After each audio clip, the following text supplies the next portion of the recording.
Good morning.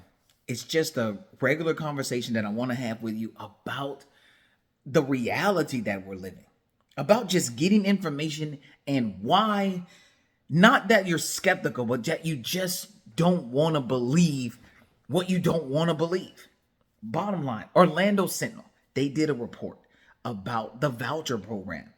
Now, we heard information that says what you're going to do with the voucher program is going to be great. It's going to open up so that others, so that less fortunate people have the opportunity to go to some of these more prestigious institutions. It's going to be wonderful. If you've ever understood this process though, the school, you have to leave so other people can come in. Otherwise, you have to expand it so that way, literally expand the grounds so you can have more students come in.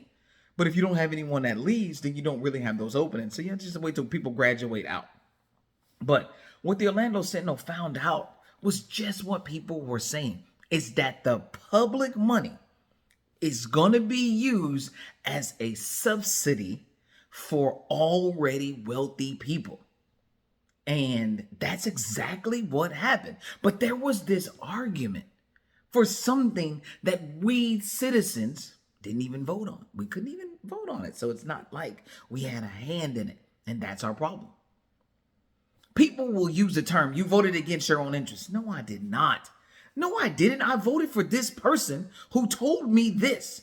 Now, when I'm raising my kids, I'm telling them things like, hey, you cannot be stupid out here. Stupid. The definition is lacking great intelligence and or common sense. I don't know how many of you guys remember, but at one point, we had this huge problem in America with payday loans.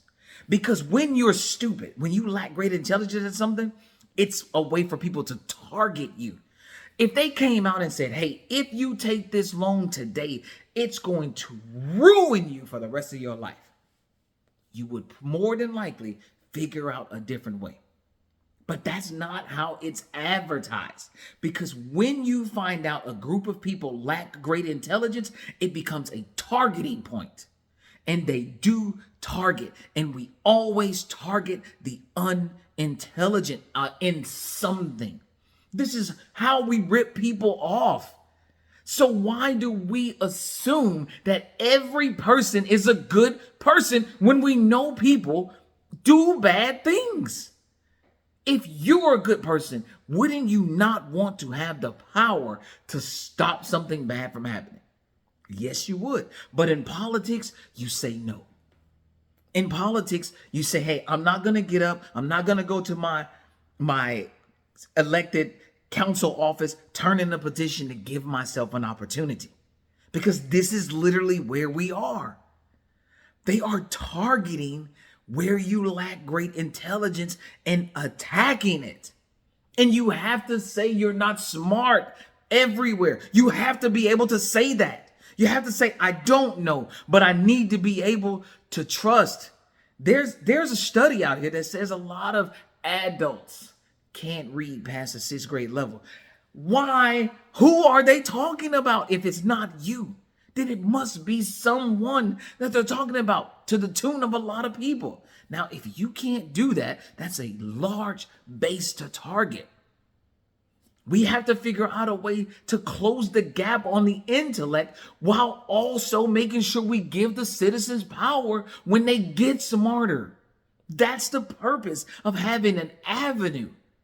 Because you're not going to just turn intellectually, politically smart overnight.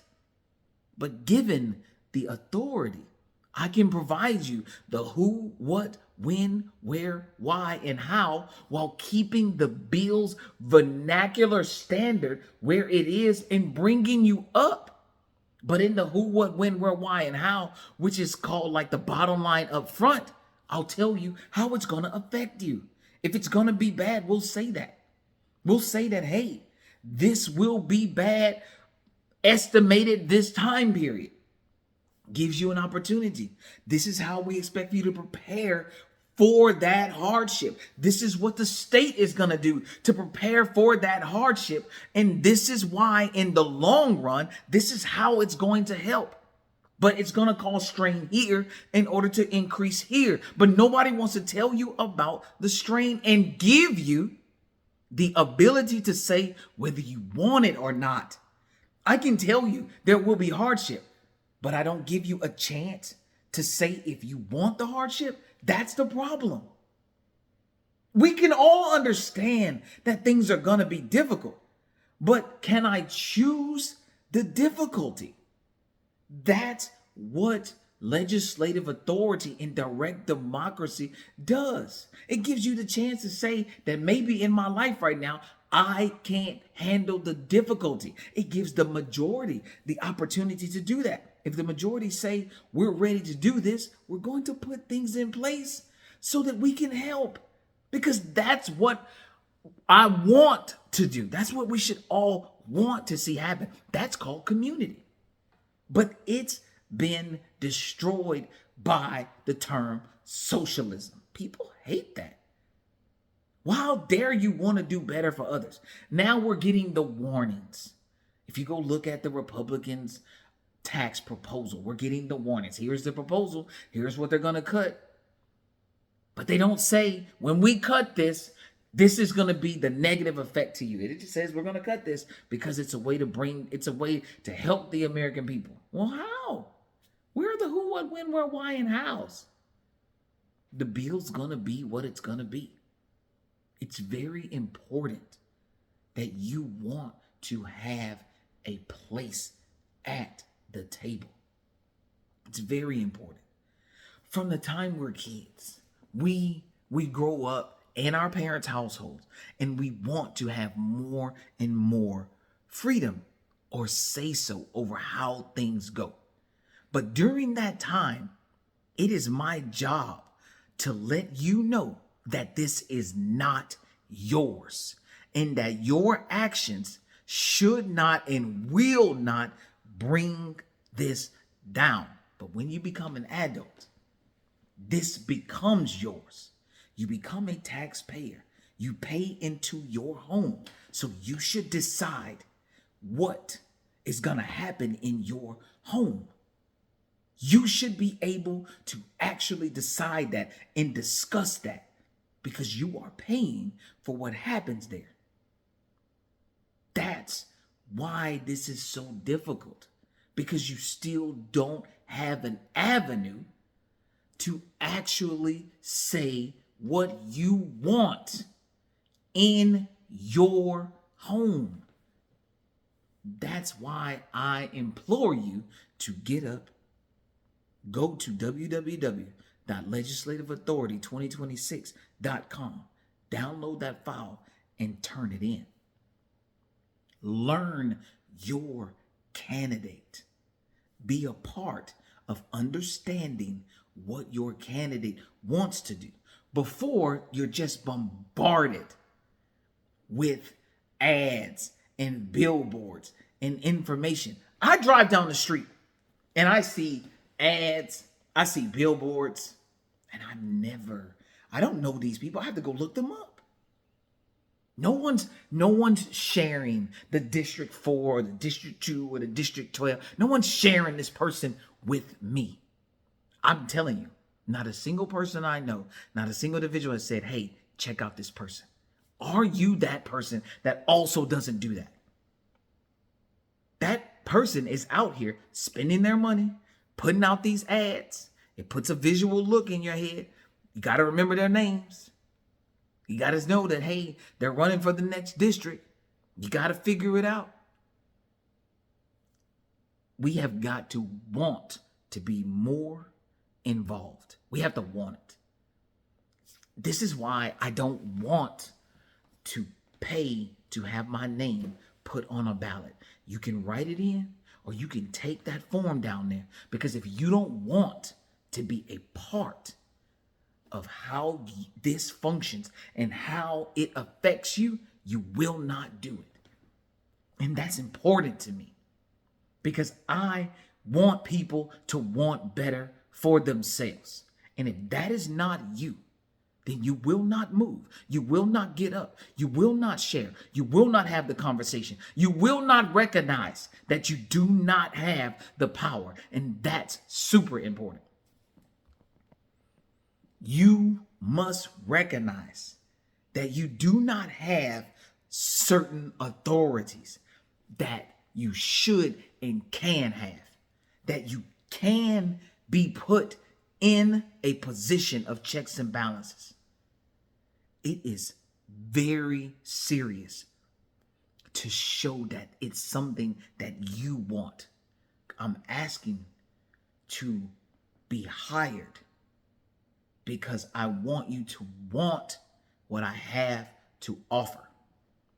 This is a consistent resume of me saying that I will not change my character and political stance on getting legislative authority for citizens. But the only way that's going to happen is if you want it. If you put out we are hiring the people who want us to have say-so sign. That's what we're hiring. If you don't want us to have a say-so and you want to be the be-all end-all, then I don't want to be hired by you. I don't want to be the be-all end-all. I want you to know what's best for your home, your household, your family, your friends, your network, your surroundings, because that's how I live my life. What is best for the people that I have to look after? And right now, I have come to the decision that what's best for the people is hoping that other people want what's best for them too. I will educate you. I will explain these bills to you. When this legislation comes up and it affects the majority, you will get that explanation. We will bring integrity to the books. The person may lack all integrity, but the books will hold you accountable because the people want it that way. They don't want to hire a known liar to them. If we find out that you're not being honest about the job that we hired you for, we don't want you there. We want you to be honest about what you're doing. And I do get asked, how can I trust you? That is probably the most difficult question to answer, honestly, because I'm not going to know everyone. Anything could come up. Rodney, have you ever lied before in your life? Absolutely. To the person I lied to, I'm still a liar to them. To whatever I lied about, that still makes me a liar. That's why any story that comes up, anything that happens, you have to be like, hey, how do we judge that person based on their character? That's why they try to hide so much about what's going on in their life. But please, by all means, go through my videos, look up my candid conversations, see what's going on in my life. I titled it Candid Conversation. I don't have time to be hiding what happens. I ain't gonna deny anything. I talk about it. We need integrity on the books. We need it. You cannot just say what you want to say. You have to back it. You have to have references. I don't feel, and I know for a fact, that there was legislation that's passed. I'll take my feelings out. There was legislation that passed that I did not get to vote on. That's a fact. Whether it was good for me or bad for me, I didn't get a say-so. That's a fact. I want a say-so in what is good or bad for me. That's a fact. I want you to want that as well. That's an opinion. Because now I got to tell you why I think I want that. But for me, it's a fact. If something is going to affect me, good or bad, I want to decide on it. I will not change that. And I hope that you want the same. I hope that you want to decide what is good or what is not good for you. You guys have a great day.